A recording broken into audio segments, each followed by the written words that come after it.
हम लोग राष्ट्रीय आय को समझने के पहले कुछ टेक्निकल वर्ड है जो राष्ट्रीय आय और राष्ट्रीय आय के मापन चैप्टर में बार बार हम यूज करेंगे।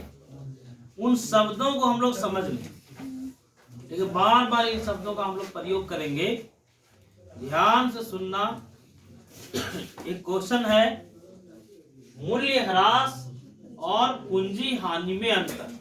कई बार पूछता भी है, ऑब्जेक्टिव क्वेश्चन भी इससे रहता है। पहले जानो कि मूल्य ह्रास क्या है, उसके बाद फिर बताएंगे पूंजी हानि क्या है। तो फिर तुम लोग अंतर कर लोगे कि नहीं? मूल्य ह्रास का मतलब है जब हम लोग किसी भी पूंजीगत उपकरण का या किसी मशीन का लगातार प्रयोग करेंगे। किसी मशीन का या पूंजीगत उपकरण का जब हम लोग लगातार प्रयोग करते हैं, निरंतर प्रयोग करते हैं, तो बताओ उसका निरंतर प्रयोग करने से उसके रख रखाव में खर्च होगा कि नहीं? वो टूटेगा फूटेगा कि नहीं? उसका मरम्मत करना होगा कि नहीं? ये मूल्य ह्रास का उदाहरण है। ये मूल्य ह्रास, क्लियर?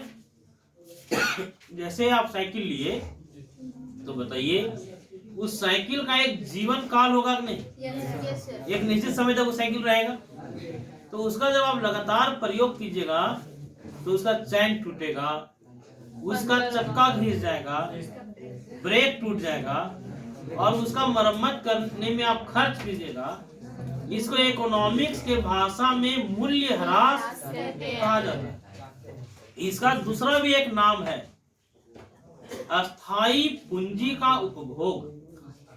क्लियर? मूल्य ह्रास का दूसरा नाम क्या है?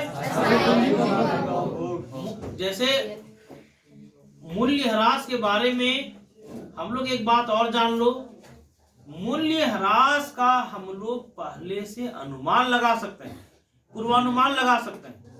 कोई साइकिल आज आप खरीदे तो आप अनुमान लगा लीजिएगा कि नहीं कितना साल चलेगा?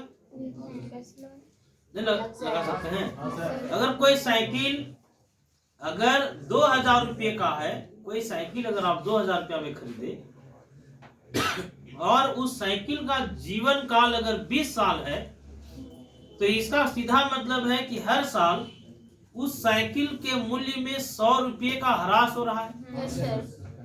क्लियर? इसको हम लोग कहते हैं मूल्य ह्रास। फिर से सुनो, मूल्य ह्रास का दूसरा नाम था अस्थाई पूंजी का उपभोग। क्लियर? मूल्य ह्रास का दूसरा नाम किसी अस्थाई पूंजी को या किसी मशीन को जब लगातार प्रयोग करेंगे तो उसके रख रखाव में, उसके मेंटेनेंस में, उसके टूटने फूटने पर जो खर्च होगा, ये आर्थिक भाषा में मूल्य ह्रास कहलाता है। क्लियर? मूल्य ह्रास का पूर्वानुमान लगाया जा सकता है। मूल्य ह्रास से बचने का कोई तरीका नहीं। कोई तरीका है जी? मूल्य ह्रास होगा ही होगा। अब पूंजी हानि समझो। पूंजी हानि का मतलब है जैसे आप साइकिल खरीदे और उस साइकिल की चोरी हो गई, ये पूंजी हानि है। क्लियर? कोई मशीन खरीदे, उस मशीन में आग लग गया और मशीन बर्बाद हो गया, ये पूंजी हानि है। ऑब्जेक्टिव कहां से रहेगा? समझ में आ गया बात? मशीन के रख रखाव में जो खर्च हुआ, ये क्या था? मशीन की चोरी हो गई, क्या था?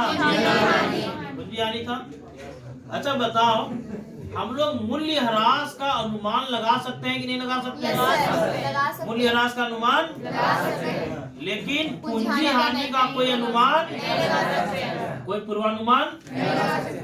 मूल्य ह्रास से बचने का कोई तरीका नहीं है। मूल्य ह्रास होगा, लेकिन पूंजी हानि से बचने का एक तरीका है। वो तरीका है इंश्योरेंस, बीमा। कोई ट्रक खरीदा तो उसका इंश्योरेंस करवा लेता है कि चोरी हो जाएगा तो इंश्योरेंस कंपनी उसको दे देगी। तो पूंजी एक्सीडेंट भी हो जाएगा तब भी इंश्योरेंस कंपनी दे देगी। तो पूंजी हानि और मूल्य ह्रास में क्या अंतर है? समझ में आया? एक बात बताओ, मूल्य ह्रास अगर होता है तो उत्पादन बंद नहीं होगा। मूल्य ह्रास होने से उत्पादन बंद नहीं होगा, लेकिन पूंजी हानि होने से उत्पादन बात सही है कि नहीं? मशीन की चोरी हो गई, उत्पादन बंद हो गया। लेकिन मशीन का कोई कल पुर्जा टूट गया तो हम लोग नया लगा करके उत्पादन फिर से कर सकते हैं। क्लियर? बीमा किसका हो सकता है? मूल्यह्रास का कि पूंजी हानि का? क्या होने से उत्पादन बंद होता है? मूल्यह्रास होने से उत्पादन बंद नहीं होता है। पूर्वानुमान किसका लगा सकते हैं? मूल्यह्रास का। पूर्वानुमान मूल्यह्रास का। पूंजी हानि का पूर्वानुमान नहीं लगा सकते हैं। क्लियर? मूल्यह्रास और पूंजी हानि में क्या अंतर है, समझ में आ गया आप लोगों को? ठीक है, फिर हम लोग अगले क्लास में देखेंगे।